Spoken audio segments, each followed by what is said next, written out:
Hi, it's Christine Finnerty with Touchstone Counseling. May is Mental Health Awareness Month, and all month long I am offering tips and techniques for maintaining greater mental health and wellness. So this is tip number 6. This tip number 6 is get real. So what I mean about that is 2 things.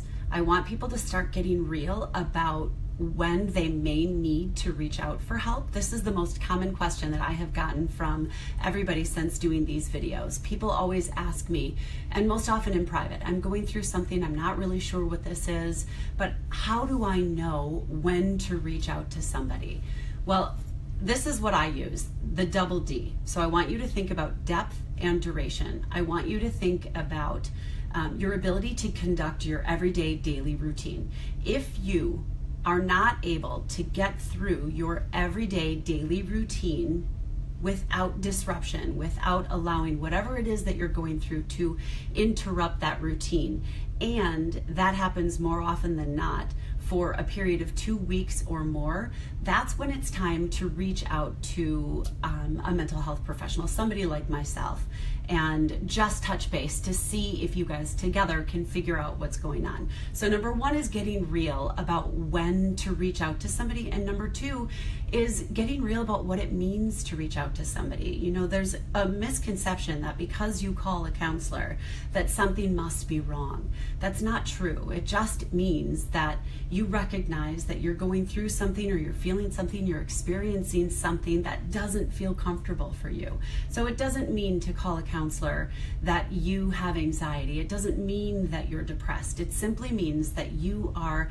being mindful and that you're paying attention to where you are and how you would like to feel. I know that I don't feel great right now. I'm not sure what it means. It doesn't have to mean anything in particular other than you're going through a really hard time. But I know that I might need some additional help, and that is when you go back to the depth and duration. So are you able to get through your daily routine? And if you're not able to get through your daily routine, how often has that been happening for a period of up to 2 weeks?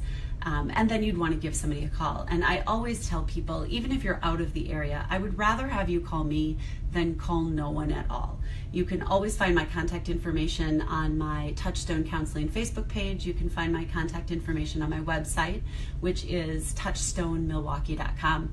I am happy to chat with you and to point you in the right direction. Just because you pick up the phone doesn't mean there's a diagnosis that's coming your way. And that's what I want most people to know, is to feel more comfortable taking care of yourself. This really is about Mental Health Awareness Month.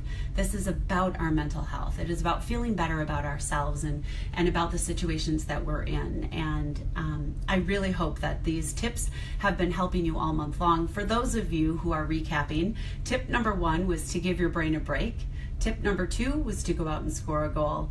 Tip number 3 is to get moving. Tip number 4 was sleep on it. Tip number 5 was to get connected. And tip number 6 is to get real. Get real about when you might want to reach out, and get real about what reaching out really does mean. I hope these tips have helped you. Please feel free to leave your comments below or continue to private message me. That's fine as well. I look forward to talking to you, and I wish everyone happy mental health.